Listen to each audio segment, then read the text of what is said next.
Hello my dear student, मैं मनोज शर्मा आपके अपने YouTube channel maths planet institute पर आपका हार्दिक स्वागत करता हूं। प्रीवियस लेक्चर में हमने थ्योरम स्टार्ट कर दी थी और कौन कौन से थ्योरम हमने करी थी उसको मैं एक बार रिवाइज कर देता हूं। और हमने निरसन नियम भी देख लिया था, उसको भी रिवाइज कर देता हूँ। और फिर आगे हम एक महत्वपूर्ण थ्योरम करने वाले हैं जो एग्जाम में पूछी हुई है। ठीक है, तो देखो, सबसे पहले हमने देखा था कि जी स्टार यदि ग्रुप है, जी स्टार क्या है, ग्रुप है, तो हमने पहला जो पार्ट बताया था, वो पहला पार्ट क्या बताया था कि ग्रुप जी में तत्समक अवयव अद्वितीय होता है। ग्रुप जी में तत्समक अवयव अद्वितीय होता है, तत्समक अवयव अद्वितीय होता है।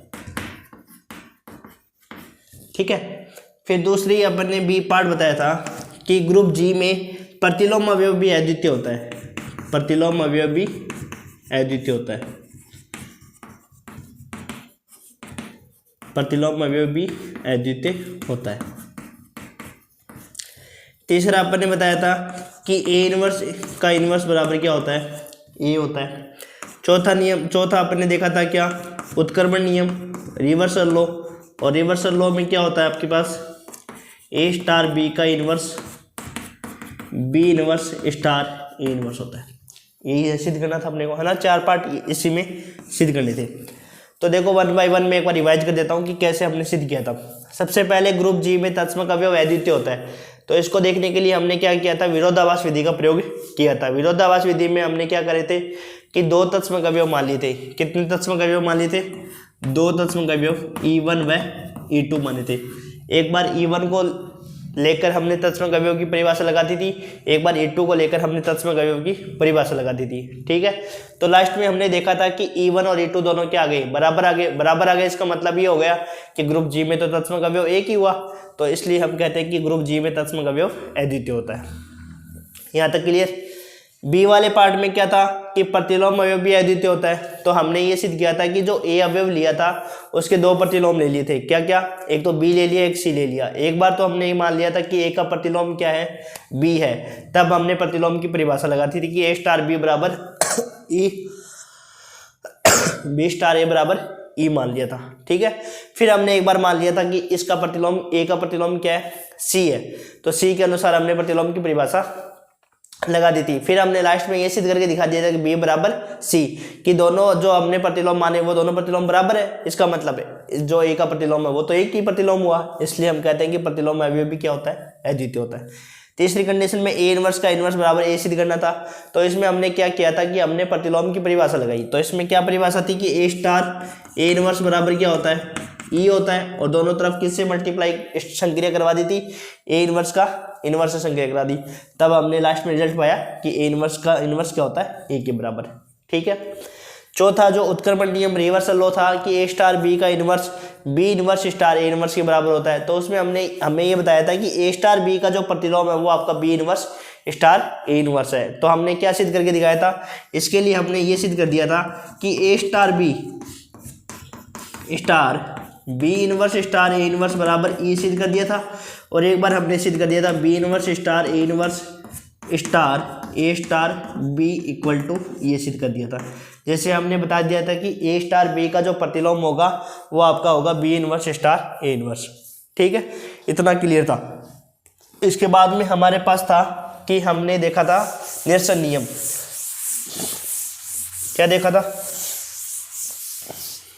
निरसन नियम, काटने का नियम।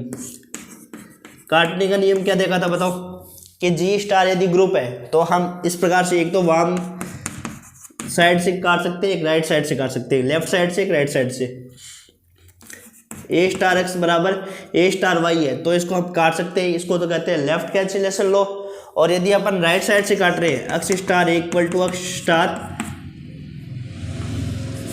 वाई स्टार ए, तो यहाँ से दोनों से क्या हुआ, एक्स बराबर वाई, और यहाँ से भी x बराबर y। यदि अपन इधर वाली साइड से काटते हैं, लेफ्ट साइड, लेफ्ट हैंड की तरफ से काट रहे हैं, तब तो उसका वो कहते हैं लेफ्ट कैंसिलेशन लो, और राइट साइड से काट रहे हैं तो उसको कहते हैं राइट कैंसिलेशन लो।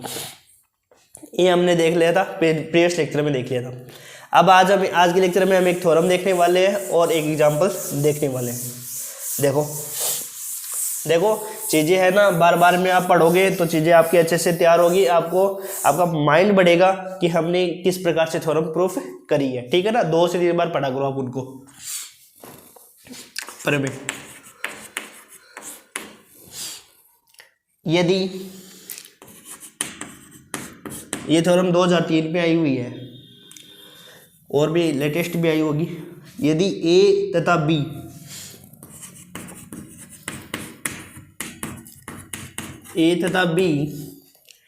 किसी ग्रुप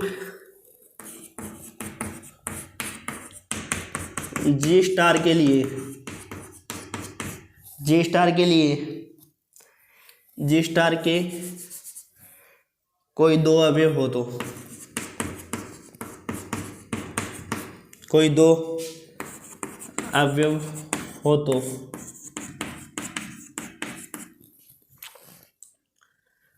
तो समीकरण A star X equal to B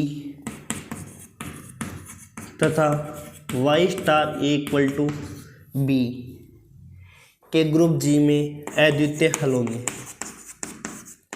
के ग्रुप जी में अद्वितीय हल होते हैं।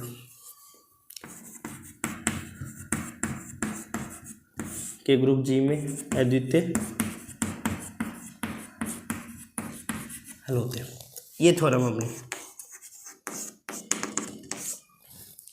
यदि ए तथा बी किसी ग्रुप जी स्टार के कोई 2 अवयव हो, कितने अवयव हो, 2 एलिमेंट हो ए और बी, तो समीकरण ए स्टार एक्स बराबर बी तथा Y star equal to B के ग्रुप जी में अद्वितीय हल होते हैं। तो ये जो समीकरण दे रखी है अपने को, एक तो दे रखी है ए स्टार एक्स बराबर बी और एक दे रखी है Y star equal to B.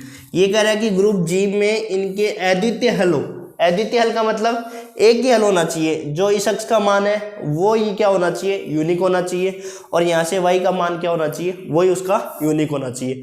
ये नहीं कि आपके इसके भी 2 मान आ गए और इसके भी 2 मान आ गए। तो आपको क्या सिद्ध करना है कि a और b किसी ग्रुप g के क्या है, 2 अवयव है। तो आपको ये सिद्ध करके दिखाना है कि ये जो समीकरण है ए स्टार एक्स बराबर बी और वाई स्टार ए बराबर बी, इसके ग्रुप जी में अद्वितीय हल है, मतलब इनके यूनिक सॉल्यूशन है वो समीकरण में विद्यमान है, नहीं सॉरी ग्रुप में विद्यमान है। यही आपको बताना है, इन समीकरणों के यूनिक सॉल्यूशन है, मतलब अद्वितीय हल विद्यमान है। आपको ए की वैल्यू निकाल के दिखानी है।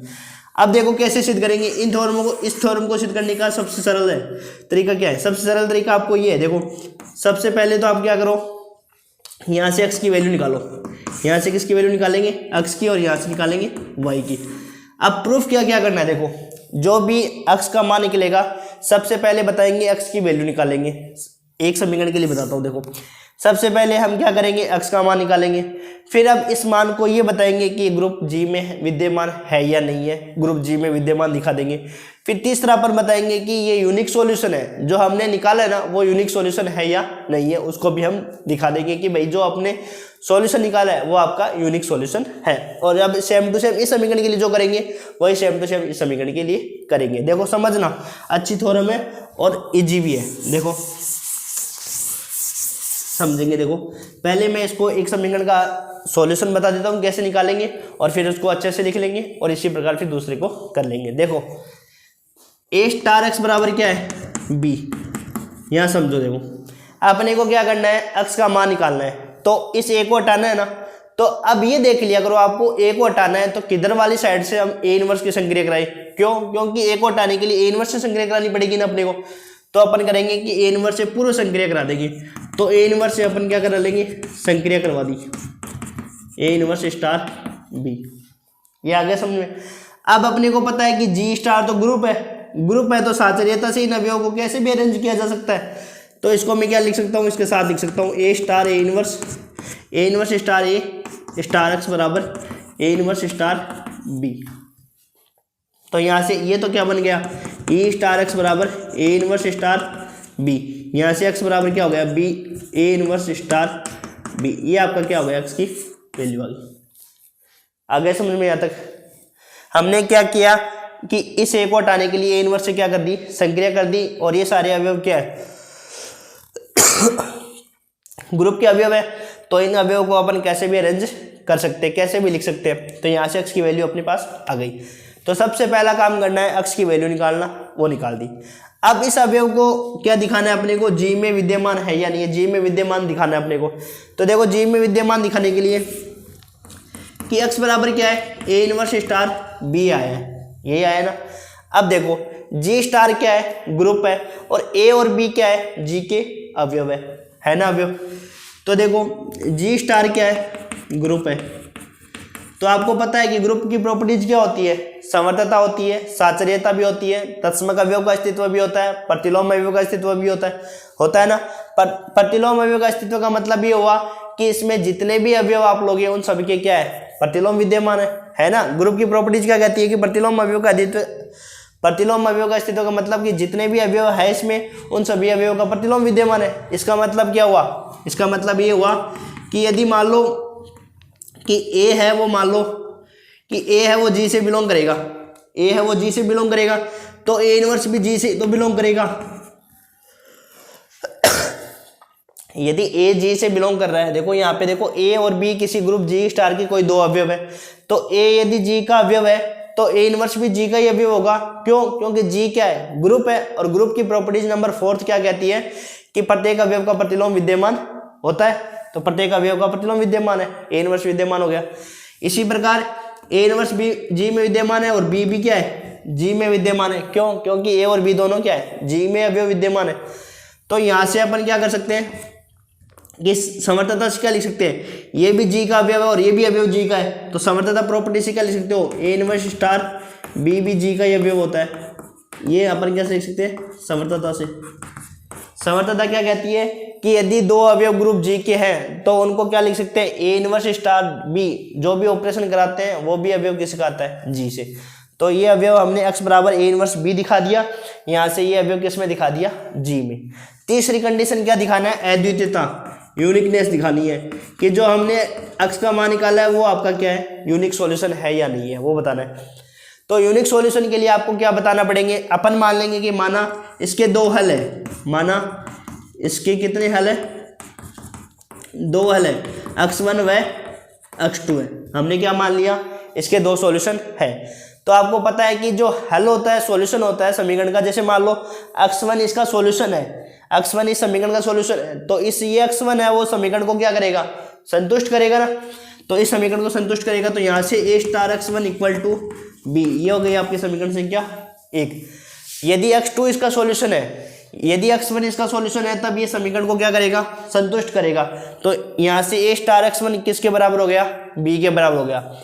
यदि x2 मान लो इसका सॉल्यूशन हुआ, यदि x2 इसका सॉल्यूशन हुआ तो ये भी समीकरण को क्या करेगा, संतुष्ट करेगा। तो यहाँ से a स्टार x2 बराबर क्या हो जाएगा, b हो जाएगा। ये हो जाएगी समीकरण संख्या 2। अब देखो समीकरण 1 और 2 को देखो, समीकरण 1 व 2 को देखो, तो राइट साइड यदि बराबर है तो लेफ्ट साइड भी बराबर। तो यहाँ से a स्टार x बराबर a स्टार x2। फिर हमने लास्ट लेक्चर में निरसन नियम पढ़ा था। निरसन नियम में क्या था कि इस a को हम क्या कर सकते हैं, काट सकते हैं। तो अब यदि लेफ्ट साइड से काट रहे हैं तो उसको क्या कहेंगे, लेफ्ट कैंसिलेशन लो। यहाँ से x1 बराबर क्या हो जाएगा, x2 हो जाएगा, लेफ्ट कैंसिलेशन लो से, कैंसिलेशन लो से। तो यहाँ से x1 और x2 दोनों क्या आ गए, बराबर हो गए। इसका मतलब इसके जो दो सॉल्यूशन हमने माना है वो दोनों सॉल्यूशन क्या आपस में बराबर है। इसका मतलब इसका एक ही सॉल्यूशन विद्यमान होगा और वो सॉल्यूशन क्या होगा, x बराबर a इनवर्स स्टार b। ठीक है, अब इसको लिख लेते हैं हम। देखो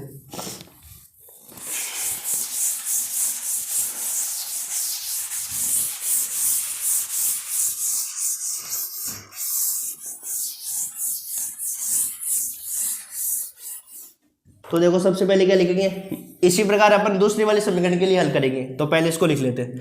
माना G स्टार ग्रुप है तथा AB बिलोंग्स टू G। माना G स्टार ग्रुप है तथा AB बिलोंग्स टू G, तब सिद्ध करना है कि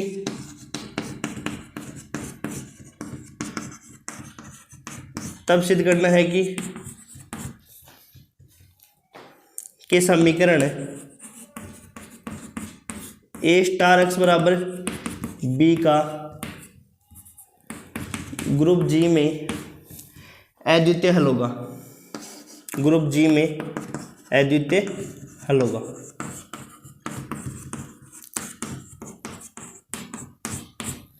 तो क्या लिख लिया हमने, देखो माना जी स्टार ग्रुप है तथा ए बी बिलोंग्स टू जी, तब सिद्ध करना है कि समीकरण ए स्टार एक्स बराबर बी का ग्रुप जी में अद्वितीय हल होगा।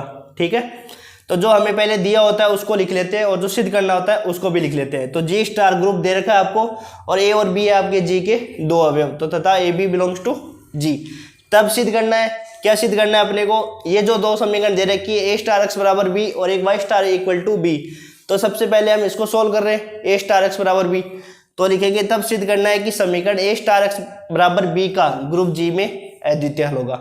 तो जो हमें दिया होता है उसको लिख लेते हैं और जो सिद्ध करना है उसको लिख लेते हैं।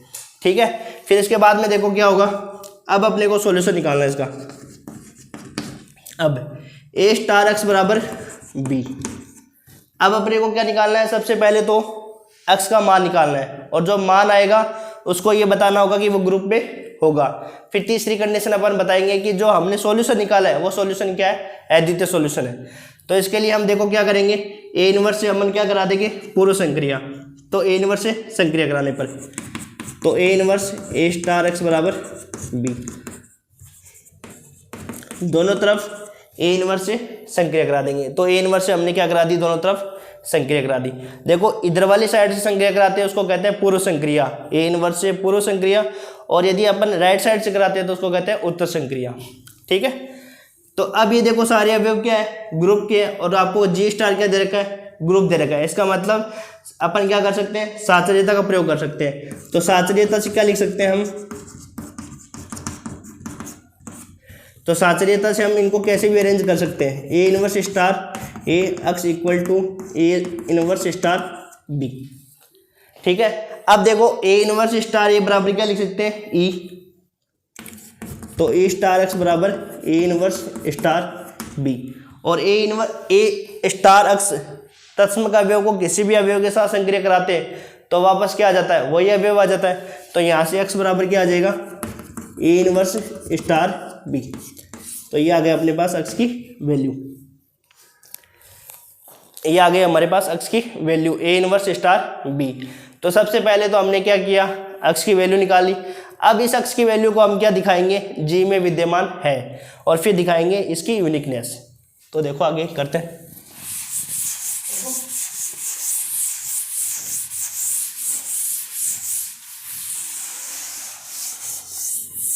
और इसी प्रकार हम क्या करेंगे, दूसरी वाली जो समीकरण है उसको सोल्व कर देंगे।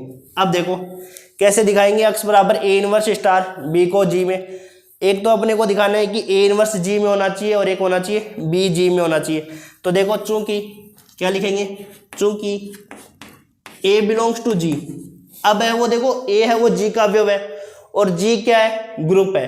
तो अपने को पता है कि ग्रुप की चौथी प्रॉपर्टीज क्या कहती है कि प्रत्येक अवयव का प्रतिलोम विद्यमान है। तो यदि मान लो मैं ए है वो जी से लेता हूं तो इसका प्रतिलोम भी जी में ही विद्यमान होगा। तो ए इनवर्स भी किस में विद्यमान होगा, जी में ही विद्यमान होगा। देखो जब तक आपकी डेफिनेशन अच्छे से क्लियर नहीं होगी तब तक आप इन चीज़ों को नहीं लिख सकते। तो ग्रुप की जो हमने प्रॉपर्टीज पढ़ी है, जो ग्रुप की डेफिनेशन पढ़ी है, उसकी चौथी जो प्रॉपर्टीज है वो क्या कहती है कि प्रतिलोम अवयव का अस्तित्व है, प्रतिलोम अवयव का अस्तित्व है। तो हमने जब ए को जी में माना है तो इसका प्रतिलोम क्या होगा, ए इनवर्स, वो भी क्या होगा, जी में होगा। और जो बी है वो अपने पास क्या है, जी में, ए भी जी में और बी भी क्या है, जी में। तो यहाँ से बी भी क्या हो जाएगा, जी में, और ए इनवर्स जी में है और बी भी जी में है, तब समर्थता से ए इनवर्स स्टार बी को भी किस में लिख देंगे, जी में लिख देंगे। तो यहाँ देखो यहाँ से ए इनवर्स किस में आ गया, जी में, तथा बी भी किस में, जी में। तब समर्थता गुणधर्म से हम क्या लिख सकते हैं, ए इनवर्स जी में आ गया और बी भी किस में आ गया, जी में आ गया। तो इंप्लाइज दैट क्या लिख सकते हो आप, A inverse star B belongs to G, किससे, समर्थता से। ठीक है, समर्थता से ही लिख सकते हैं हम, ठीक है ना। इतना लिख दिया हमने समर्थता से। अब हम लिखेंगे, ये तो हमारा एक्स का मान आ गया और ये हमारा जो जी में आ गया, तो हम ये लिख देंगे अतः समीकरण अतः समीकरण ए स्टार एक्स बराबर बी का जी में ए स्टार एक्स बराबर बी का हल जी में विद्यमान है। तो हमने अभी तक तो क्या बता दी, दो चीज़ें बता दी। एक तो ये बता दी कि एक्स की वैल्यू निकाल के दिखा दी, और एक हमने बता दिया जो एक्स का मान है, जो सॉल्यूशन है वो आपका जी में विद्यमान है। अब जो तीसरी कंडीशन है वो हम क्या बताएंगे, अद्वितीय। जो हमने एक्स का मान निकाला है वो मान क्या है, अद्वितीय है। उसके लिए हम क्या करेंगे, देखो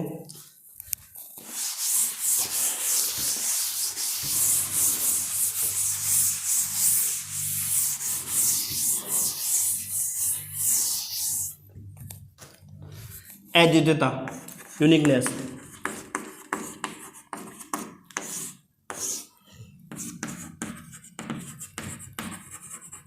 यूनिकनेस। अब देखो यूनिकनेस के लिए क्या बताएंगे, अपन क्या करेंगे कि ये मान लेंगे कि दो हल है इसके, मान लिए x1 और x2 मान लिया। जो समीकरण ए स्टार एक्स बराबर बी है इसके दो हल मान लेंगे x1 और x2, और लास्ट में हम क्या सिद्ध करके बता देंगे, लास्ट में ये सिद्ध करके बता देंगे कि x1 और x2 दोनों क्या है, बराबर है। तो इसका मतलब ये हुआ कि जो हमने x का मान निकाला है वही उसका क्या हो जाएगा, यूनिक सॉल्यूशन हो जाएगा। ठीक है। और जब भी हम क्या मानते हैं कि इसके दो सॉल्यूशन मान रहे हैं और विरोधाभास विधि से सोल्व करते हैं, तब इसमें हम लिखते हैं यदि संभव है तो माना। तो यहां लिखेंगे यदि संभव है तो माना, यदि संभव है तो माना समीकरण ए स्टार एक्स बराबर बी का बी के दो हल है, x1 व x2 है, x1 व x2 है। तो हमने क्या मान लिया कि जो समीकरण है ए स्टार एक्स बराबर बी है उसके दो हल मान लिए x1 व x2 है। अब अपने को पता है कि जो x1 है इस समीकरण का हल होगा तो ये इस समीकरण को संतुष्ट करेगा, क्योंकि देखो जब हमने अलजेब्रा में हम पढ़ते हैं कि x - 2 है बराबर 0 है, तो हम कहते हैं कि x बराबर 2 इसका हल होगा। तो x बराबर 2 इसका हल कब होता है, जब इसको समीकरण में रखने पर ये समीकरण को क्या करे, संतुष्ट करता है। यही तो हल होता है ना भाई। जो भी एक्स स्क्वायर मान, जो भी अपन समीकरण पढ़ते हैं उस समीकरण में सॉल्यूशन का मतलब क्या होता है कि वो समीकरण को संतुष्ट करेगा। तो इसका हल x1 है तो इसका मतलब ये समीकरण को संतुष्ट करेगा, और x2 भी यदि इसका हल है तो ये भी समीकरण को क्या करेगा, संतुष्ट करेगा। तो यहाँ से हम क्या लिख सकते हैं, ए स्टार x1 बराबर बी तथा ए स्टार x2 बराबर बी। ये हो गई समीकरण संख्या 2। ये ऐसे लिख सकते हो कि अब देखो इनका राइट साइड बराबर है तो लेफ्ट साइड भी बराबर है, तब ए स्टार x1 बराबर ए स्टार x2। अब यहाँ देखो कि हमने निरसन नियम पढ़ा था, निरसन नियम में क्या लिखा था कि ए स्टार एक्स बराबर ए स्टार वाई है। तो यहाँ से लेफ्ट कैंसिलेशन लॉ लगा के हम इस ए को क्या कर सकते हैं, हटा सकते हैं। तो ये हो जाएगा आपका वाम निरसन नियम का प्रयोग करके, वाम निरसन नियम से। तो वाम निरसन नियम से यहाँ से हल क्या हो जाएगा, x1 बराबर x2। तो x1 बराबर x2, ठीक है। यहाँ से हो गया अपने वाम निरसन नियम से x1 बराबर x2। तो यहाँ लिख देंगे लास्ट में, अतः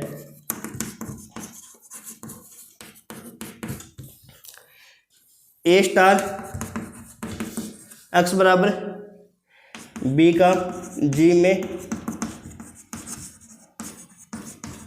अद्वितीय हल होगा, अद्वितीय हल होगा। ठीक है, तो ये हो जाएगा अद्वितीय हल होगा।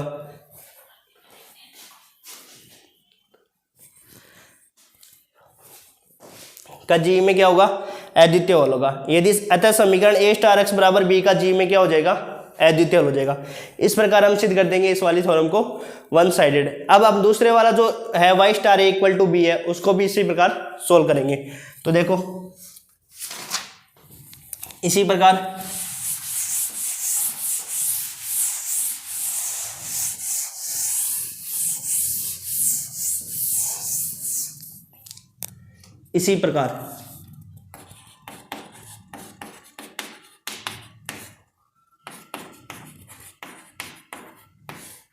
समीकरण y star equal to B. अब इसको हल करेंगे, y star equal to B को हल। अब क्या करेंगे, y का मान निकालेंगे और वो जो मान निकालेंगे उसको दिखाएंगे g में और फिर दिखाएंगे अद्वितीयता, इसी प्रकार। ठीक है ना। अब देखो, अब की बार क्या कराना है, इधर से एक और हटाना है, तो ए इनवर्स से उत्तर संक्रिया करानी पड़ेगी अपने को। तो स्टार ए इनवर्स, तो बी स्टार ए इनवर्स आ गया यहाँ से। तो ये सारे अवयव किसके हैं, ग्रुप के अवयव है। तो साचर्यता क्या लिख सकते हैं हम इसको,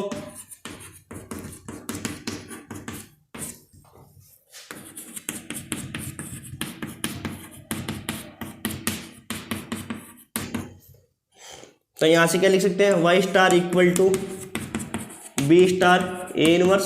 तो यहाँ से वाई बराबर क्या आ जाएगा, बी स्टार ए इनवर्स। ये आपका हुआ है वाई का मान।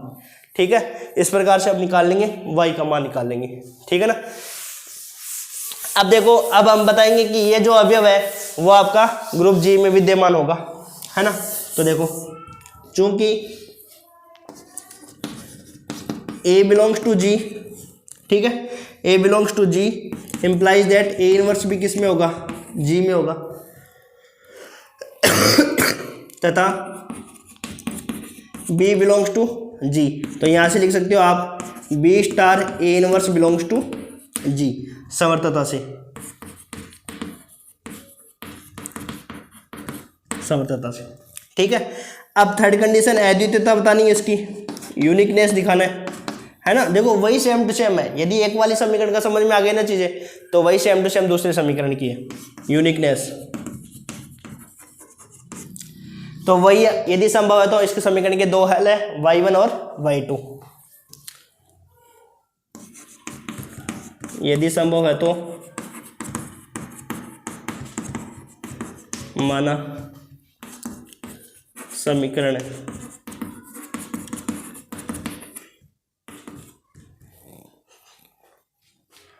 के दो हल y1 व y2 है, y1 व y2 है, तब y1 star A equal to B तथा y2 star A equal to B. ठीक है, तो y1 star equal to B और y2 star equal to B. अब यहां से दोनों क्या हो जाएगी, राइट साइड बराबर है तो लेफ्ट साइड भी बराबर है।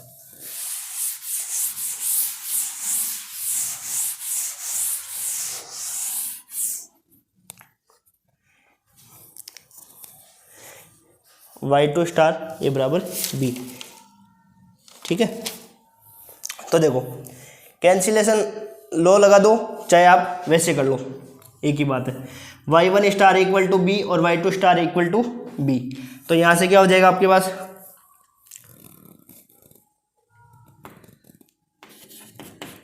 y1 star equal to y2 star A. तो यहां से लगा देंगे दक्षिण निरसन नियम, और दक्षिण निरसन नियम से क्या हो जाएगा,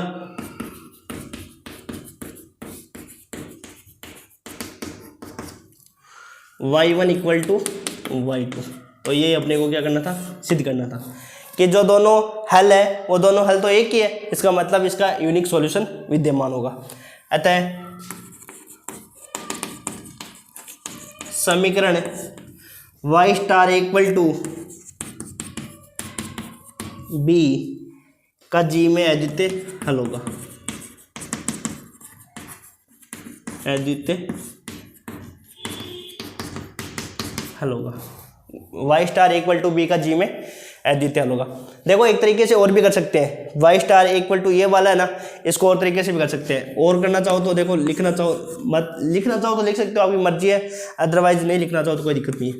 तो देखो, y1 star equal to y2 star equal है ना, या तो ए इनवर्स से संक्रिया करा दो भाई, ए इनवर्स से संक्रिया कराओगे ना तब भी आ जाएगा, तो y1 y2 बराबर आ जाएगा।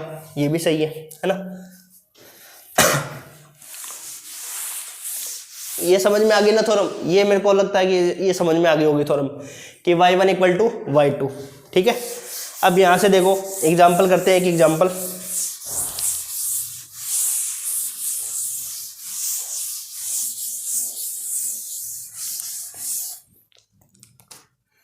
लिखो एग्जाम्पल,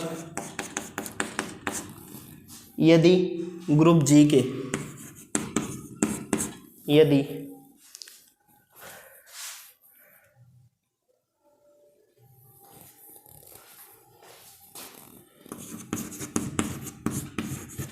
यदि ग्रुप जी के प्रत्येक अवयव का विलोम भी वही अवयव है, विलोम भी वही अवयव है, वही अवयव है, तो सिद्ध कीजिए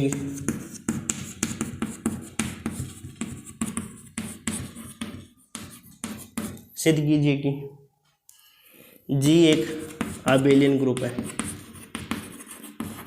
जी एक आबेलियन ग्रुप है, जी एक क्या है, आबेलियन ग्रुप है।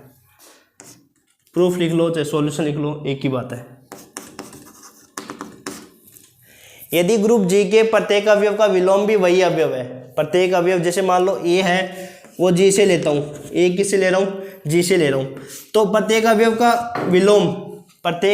विलोम भी वही अवयव है, ये अवयव है और इसका विलोम करें तो विलोम भी क्या आएगा, उसी अवयव के बराबर है। यदि ग्रुप जी के प्रत्येक अवयव का विलोम भी वही है, यदि मान लो मैं बी लेता हूँ जी से, तो बी इनवर्स भी किसके बराबर हो जाएगा, बी के बराबर हो जाएगा। आपको ये सिद्ध करना है कि जी आबेली ग्रुप है, तो आबेली ग्रुप के लिए क्या कंडीशन होती है बताओ, जी आबेली ग्रुप है, इसके लिए क्या होता है, A star B equal to B star A होना चाहिए, A star B equal to B star A. तो यहां से देखो, अब यदि मैं मान लो ए स्टार बी का इन्वर्स करूं, ए स्टार बी का इन्वर्स करूं, तो ये भी वही अवयव आएगा। भाई यही तो लिख रखा है कि जो प्रत्येक अवयव है, जो भी अवयव लेते हैं वो अवयव है, उसका इन्वर्स उसी अवयव के बराबर है, प्रत्येक अवयव का विलोम भी वही है, इन्वर्स भी वही है। ठीक है, प्रत्येक अवयव का विलोम भी वही है। तो जो ए स्टार बी का है, वो ए स्टार बी है, वो किसके बराबर है, ए स्टार बी के इन्वर्स के बराबर है। तो यहाँ से B inverse star A inverse, और बी इनवर्स किसके बराबर है, बी के बराबर, और ये आ गया ए के बराबर। तो ए स्टार बी बराबर बी स्टार ए, इसका मतलब जी क्या हो गई, आबेली ग्रुप हो गया। तो देखो लिखते हैं इसको,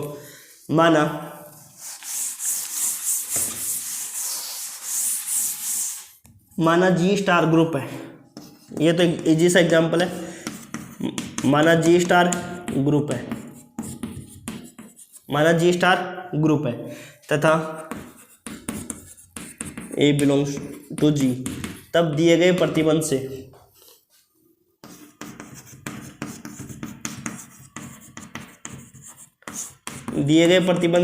ए इनवर्स बराबर ए के बराबर हो गया, या ए बराबर ए इनवर्स, ये हो गया अपने पास for all A belongs to G के लिए।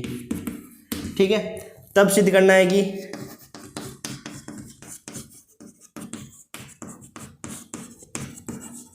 जी आबेली ग्रुप है, तब सिद्ध करना है कि जी स्टार क्या है,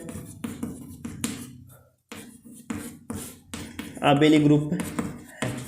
ठीक है, आबेली ग्रुप है, आपको ये सिद्ध करके दिखाना है। तो आबेली ग्रुप के लिए आपको पता है कि ए स्टार बी बराबर बी स्टार ए होना चाहिए।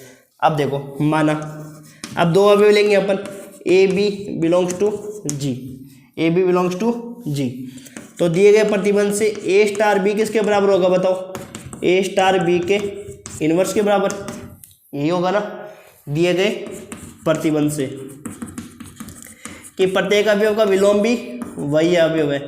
तो ये लिख दिया हमने दिए गए प्रतिबंध से। ठीक है, दिए गए प्रतिबंध से ए स्टार बी बराबर आ गया ए स्टार बी का इनवर्स।